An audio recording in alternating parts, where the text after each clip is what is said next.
So now we have an understanding of needs and requirements and of the process of requirements engineering. Let's look a little more closely at the process of developing a good set of requirements. We saw earlier that needs and requirements can be captured in logical or functional hierarchies.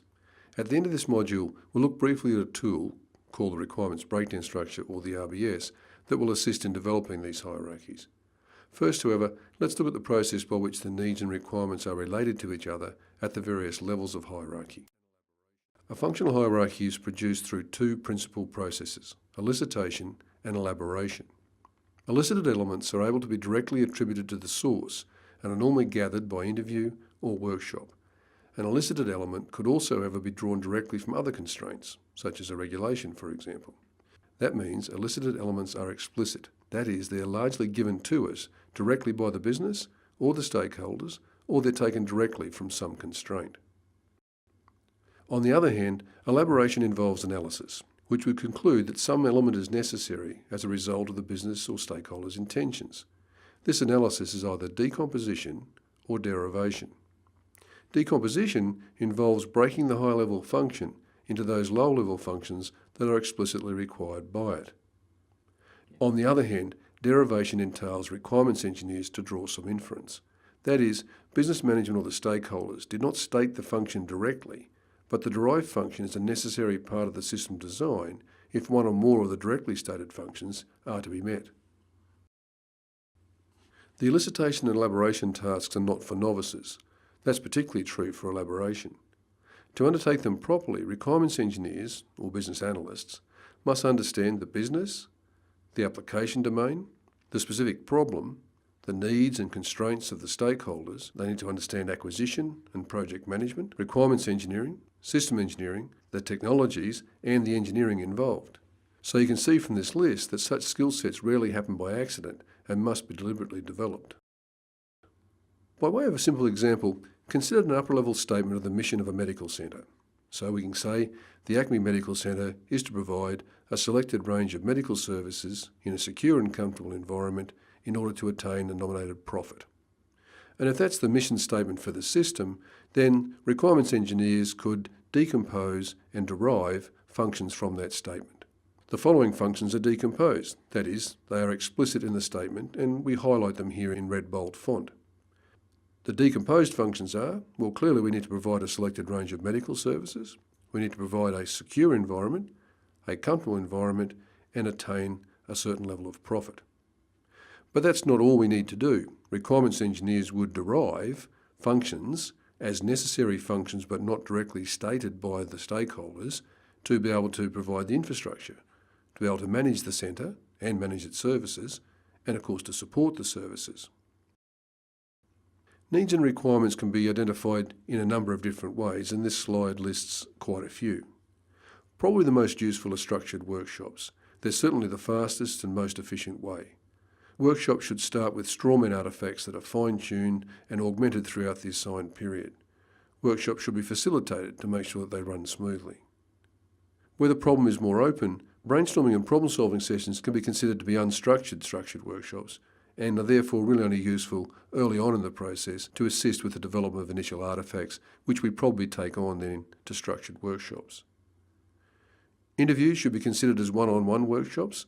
That is, they should be structured, start with some strawman artefacts and have an agenda if maximum value is to be attained. Surveys and questionnaires don't have a great return rate, somewhere in the vicinity of 10 to 20% in any context, so they're not very good ways of ensuring that all stakeholder views are represented. But they are a good way of ensuring that the maximum number of people have at least had the opportunity to contribute. Probably another useful way, particularly at a lower level of understanding the way in which the system is going to work, are use cases or operational scenarios.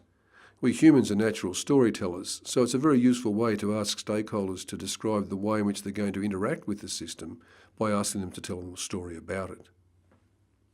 Similarly, when we're at a sufficiently low level in the design, simulations, models and prototypes are useful ways to understand needs and requirements, as well as to conduct various trade studies and analyses. The remainder of the activities listed here are very low level, and they're not really useful until we're well into preliminary design, in which case we might use things like observations of work studies, we might participate in work activities to get a feel for how they're conducted, We could make observations of the environment. We could do documentation reviews, market analysis, competitive system analysis, reverse engineering and benchmarking.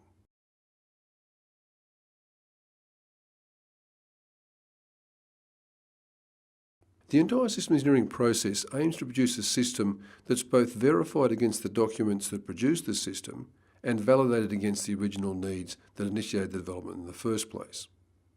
So there are two principal acts. Verification, which ensures that the system at any stage matches the specifications we have developed for it, that is, we have built the system right. And then there's validation, which ensures that the system meets the original business needs and requirements, that is, have we built the right system? Now often, these two associated aims are combined into the generic term verification and validation, or V&V. Returning to our diagram showing how requirements engineering assists in the development of requirements, we can now work backwards. Before the customer accepts the system from the contractor, the delivered system is verified. And it's verified against the system specification. That is, that we're checking that the contractor has delivered a system that meets the thing we've contracted them to do, that is, to meet the system spec. Before the system is put into service, however, and this is particularly true of capability systems, we must validate the system against the original needs and requirements. So we validate it against the stakeholder needs and requirements, and then the business needs and requirements, to ensure that both those levels of needs and requirements are met. Verification and validation is underpinned by a well-managed approach to what we call T&E, test and evaluation, which aims to support the delivery of a system that is both verified and validated. So there are three major categories of T&E that are applied to coincide with the activities of the acquisition phase, the transition between the acquisition and utilisation phase, and the retirement phase. Developmental test and evaluation, DT&E, refers to the T&E activities undertaken during the acquisition phase to support the design and the development effort. DT&E activities may also occur during utilisation to support activities such as the development of modifications. Acceptance test and evaluation, or AT&E, represents the formal testing conducted to enable the customer to verify the system and therefore to be able to allow them to accept it from the developer. AT&E therefore effectively forms the boundary or the transition between the acquisition phase and the utilisation phase, and as such, it's a very important contributor to formal qualification review. The next activity is operational test and evaluation. Once the system has been accepted from the developer, OT&E may be conducted under realistic operational conditions by operational personnel in order to validate the capability system. OT&E is normally conducted for a period of time following acceptance of the system by the customer from the contractor, that is, after AT&E and before full introduction into service.